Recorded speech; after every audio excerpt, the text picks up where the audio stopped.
What the Chauvin trial brought into full view is the crisis of policing itself. The revelation that the country is broken has hit home.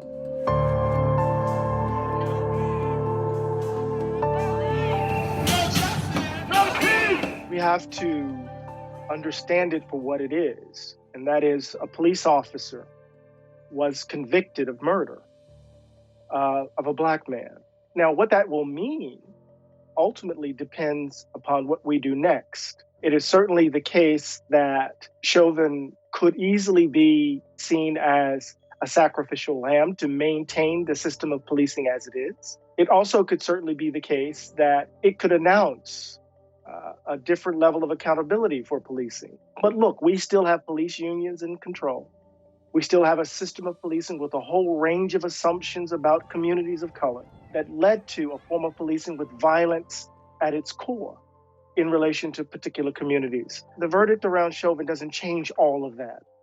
It just opens up the pathway for a different way of thinking about policing in the country, and perhaps a different way of imagining safety and security. But none of that is guaranteed by the verdict itself. None of that. The system is still in place. Ma'Khia Bryant's death lets us know that the use of deadly force by the police still obtains. Say her name! Ma'Khia Bryant! Say her name! Ma'Khia Bryant! Say her name! Ma'Khia Bryant! It is always the case, though, that in these moments, Americans tend to rush to congratulate themselves.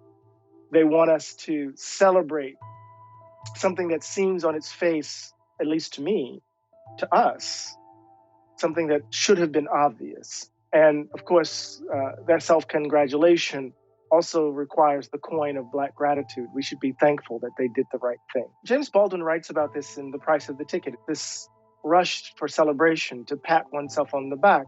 To my mind, it's a feature of racial justice as a philanthropic enterprise, as a charitable gesture. See what we have done for you, right? And to the extent to which racial justice is kind of caught within that frame, right? Then we're not really unraveling, right? The tightly wound nature of racism in the country. There's this aspect of America's disposition, right? Where we want to immediately have satisfaction, right? We want to immediately have gratification.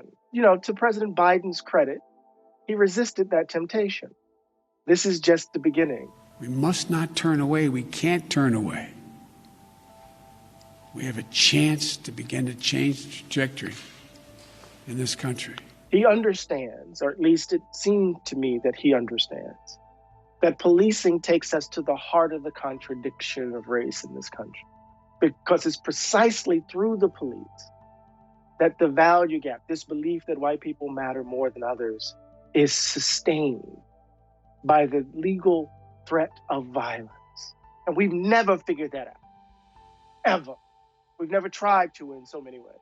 What we're trying to do is trying to shift the frame from the context in which the age of Reagan shaped policing in this country. And so the age of Reagan was defined by the war on drugs. Drugs are menacing our society. Was shaped by being tough on crime. Aren't tough enough on criminals. Was informed by the overall discourse of law and order. The front lines in America's battle for public order. And what we know is that the age of Reagan has revealed itself to be bankrupt at every level, at every ideological level. And so part of the task is not so much to convince the disaffected, white voter. No. We need to imagine the country anew, because if we keep doing that, we seal the fate of the polity, it seems to me. So we can't leave this moment or look away thinking our work is done. I'm hopeful for more, but I don't think it's up to him. Politicians inevitably disappoint. That's what they do. It is our task. It is our task to keep this agenda front and center. We're going to have to make the push.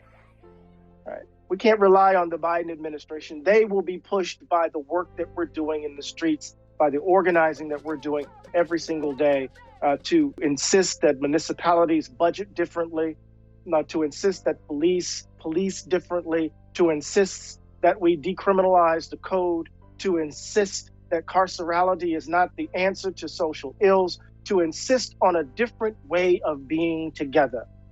That's going to be on us, and then they will follow.